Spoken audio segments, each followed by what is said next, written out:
There are thousands of DOS games. Most of them are terrible. I play one selected at random with a 20-minute time limit and record it live. This is the result. Yep. Ultima Underworld, the Stygian Abyss. Now, the most important thing right now is to look at the little text at the bottom. It says copyright 1992. And I've played this briefly before, so for those who haven't, there's an introduction, and for those who have, there's a little journey onward. But we're going to create a new character, so mouse-driven menu, very nice, and we've accidentally hit acknowledgements, which is a great start. So we'll skip out of that and hit the Create Character button. So, choose character sex. Male. We'll go lefty. We'll be a lefty. So you can pick your hand. That's the level of customization we're talking about here. Various classes. I think we'll pick a fighter. So strength, dexterity, intelligence, and vitality. With an attack and defense score. Pick a skill. We want to hurt things. Attack. That's added a bonus 2 points to our attack. Pick a skill. Sword.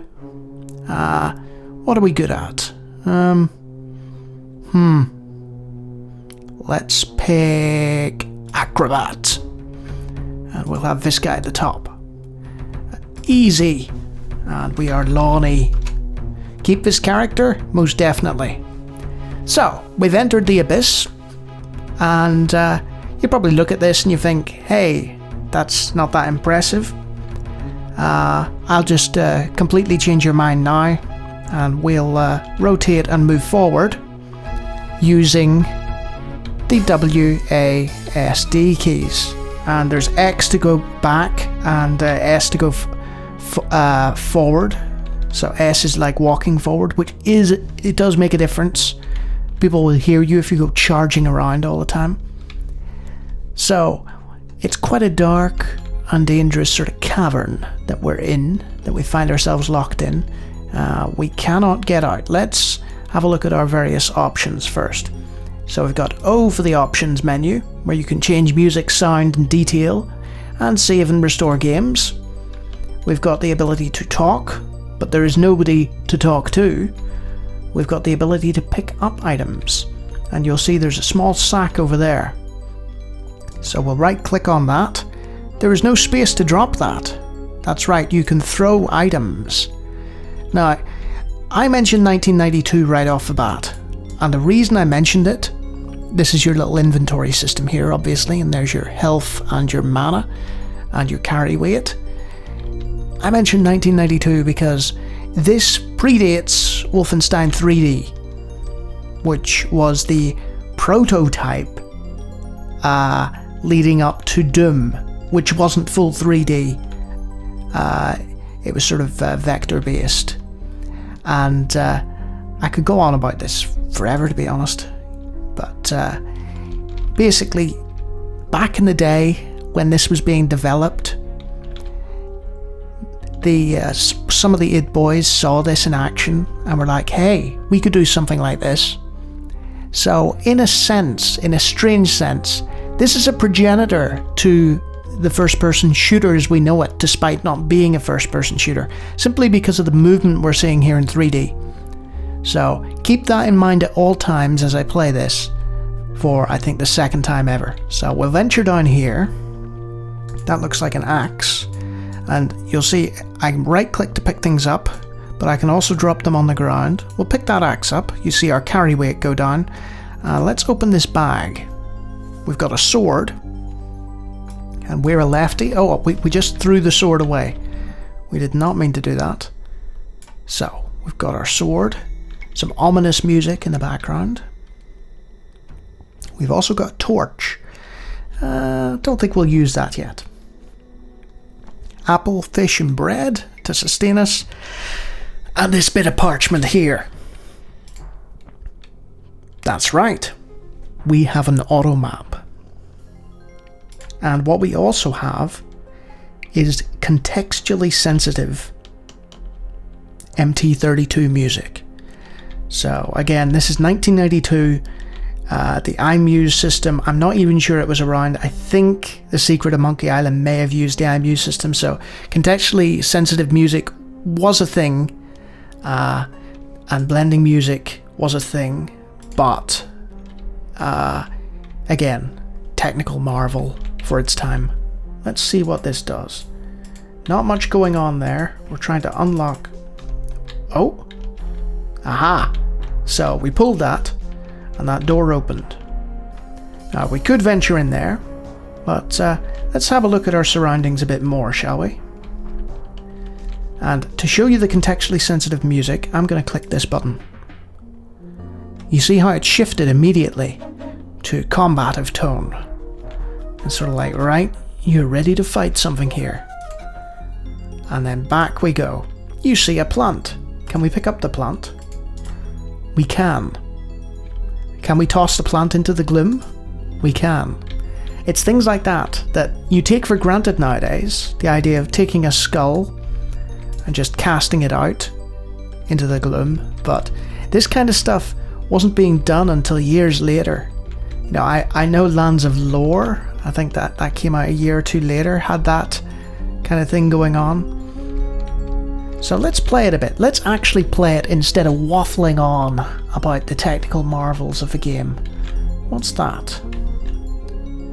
Let's see. You see a dirt floor. A piece of wood. Right. That's another thing about Ultima Underworld, is that not only is it, you know, based on a series that has a whole boatload of lore to it, but this is like a simulation almost. I think I've just put a bag within a bag. Bagception. And we'll drag that out. We'll have a second backpack. What's in that backpack? Runes. Interesting. And I hear the sound of something moving. The sounds are triggered by the MT32, but there's a key in there, and we will put that out because that'll be quite useful, because I believe some of these doors will probably be locked, and we'll use that to our advantage. You cannot pick this up. So here's one problem. The cursor interaction means that you'll have to use this side menu a lot. The door is locked. Well, there's no space to drop that. Interesting. We want to use the key on the door though. That doesn't appear to be working. What about this door? Well, that opened. Let's go in here. Anything here? Hey, a rat. Let's go into combat mode and smash it some. Hey. Hey. So, that was fast.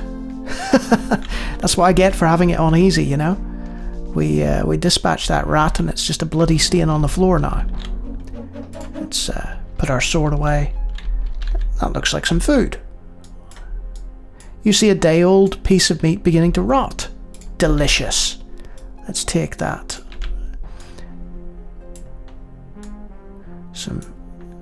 What's a cheese like? Let's see. You see a piece of cheese tasted kind of bland. Oh, so we ate it. Well, we had our cheese and we liked it. So, what is that?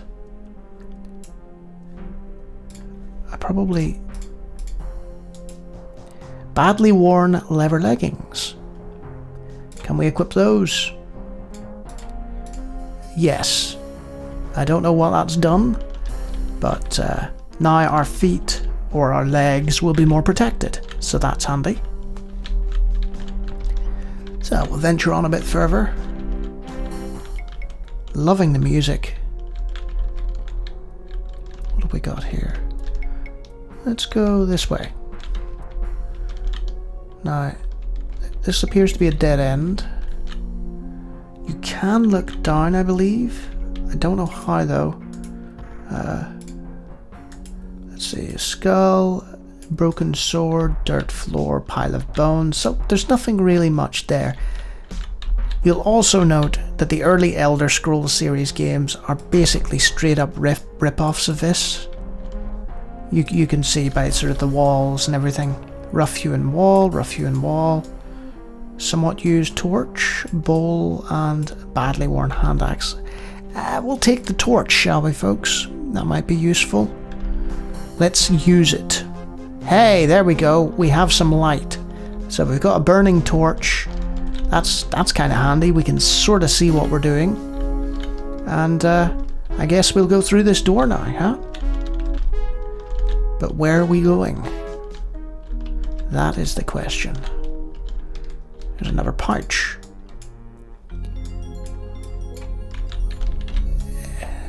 What's in there? Oh, candles. And some sort of weapon.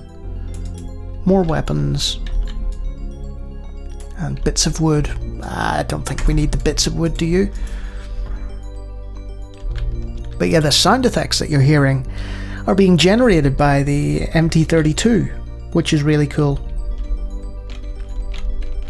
Some slight wall collision problems, but that's to be expected of a game this age. Doors locked? Well, I think we know how to fix that, don't we?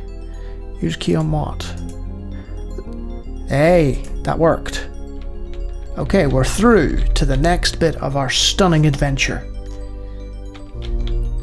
The question is, where are we going? Uh-oh, he doesn't look friendly. Oh, he threw something at me. What the?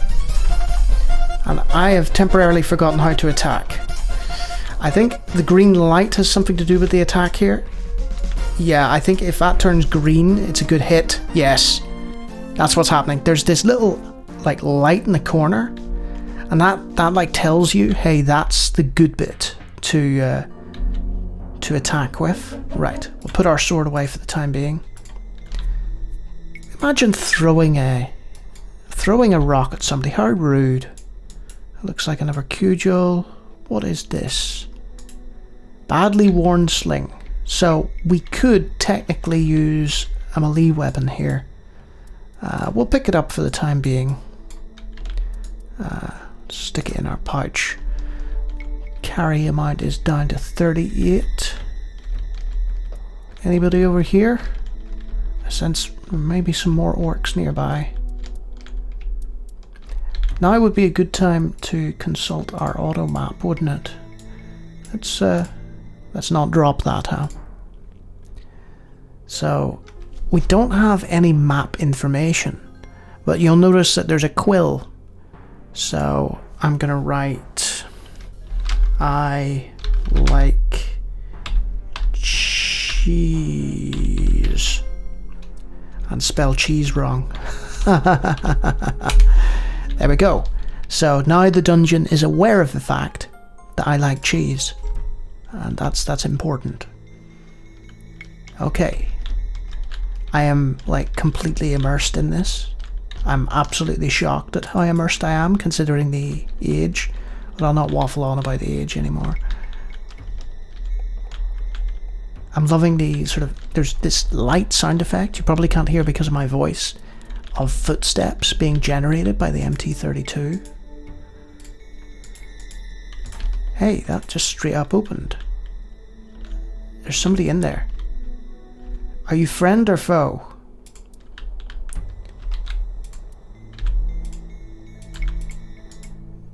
Hey.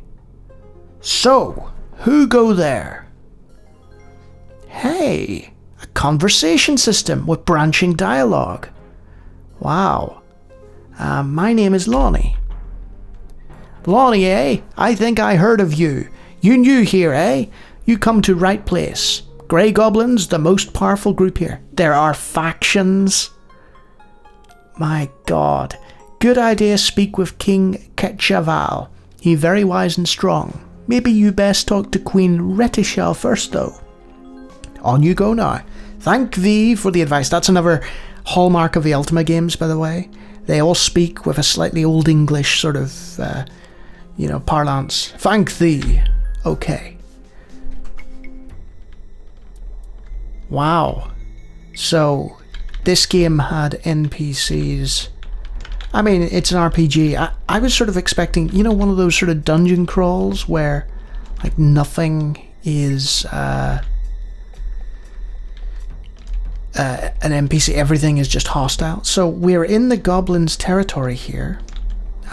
What about you, fella? Can we speak to you? He doesn't appear to have much to say to us. Is it right click? Ah, there we go. Just a random goblin. You have business here?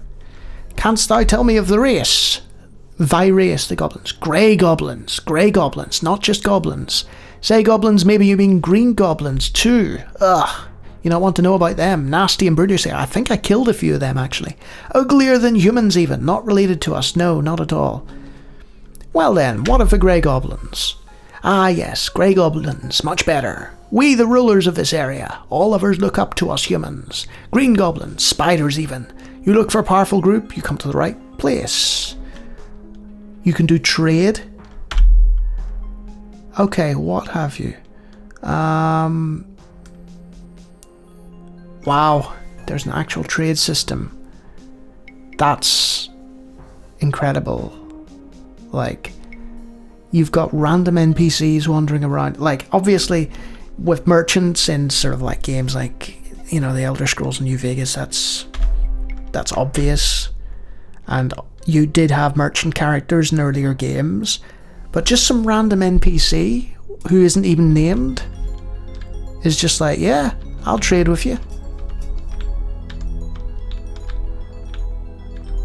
I am in actual awe at this game right now.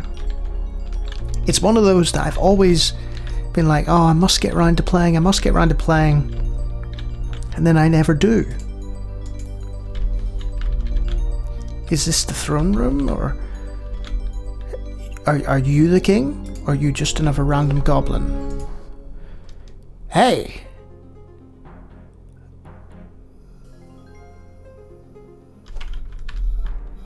Oh, so that was the king on his throne. I guess we need to speak to his wife, like the guard suggested before talking to him. So, which one is his wife? They all look very similar. Goblin. No. So, but see what I mean? I could trade with him as well. Hey, there's a sign. Look at sign. The writing reads, keep out. Okay. We'll do that, goblins. Sorry. You see a button. Well, as tempting as that is, a mellow goblin. He's just chilling out. You're kind of in the way, son. There's collision detection with the sprite-based goblins. What if I try and open this? It looks like a secret door. The secret door is locked. Can we use the key on the secret door? Key doesn't fit. Right. Well, at least we know now. There's a button here. And that activated that door.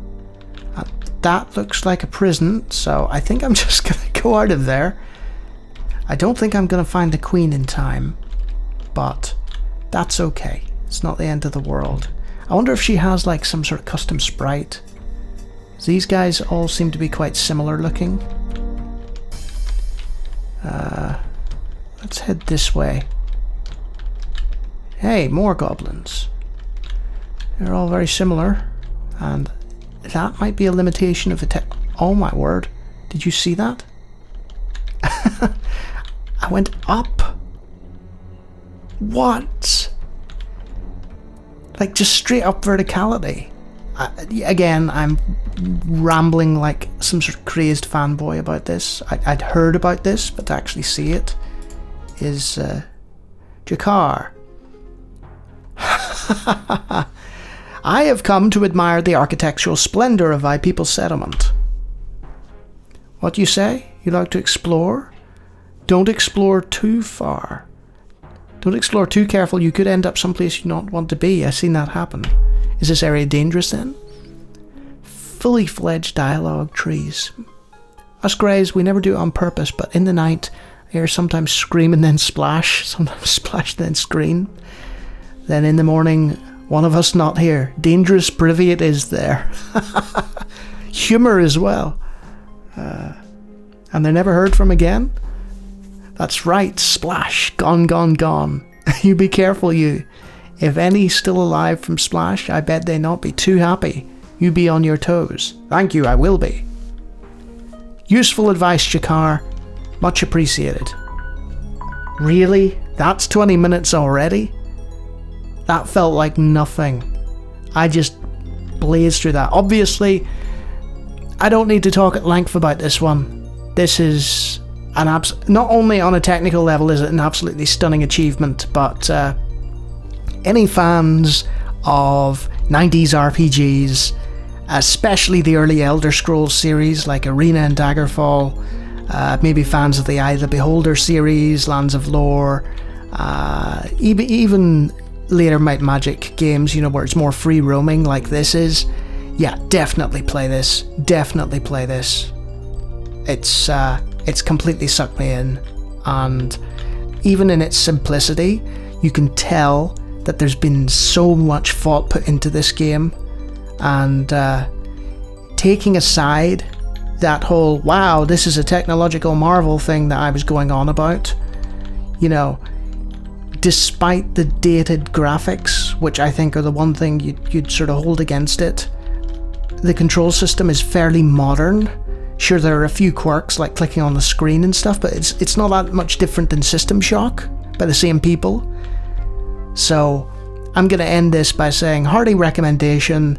This is probably one of the top 5 random DOS games I've ever played. Having never played it before, I'd probably stick it top 3. Yeah, hearty recommendation. And if you like me playing random DOS games, I have hundreds of other videos. Feel free to take a look, and if you like them, subscribe. Now, back to finding that queen.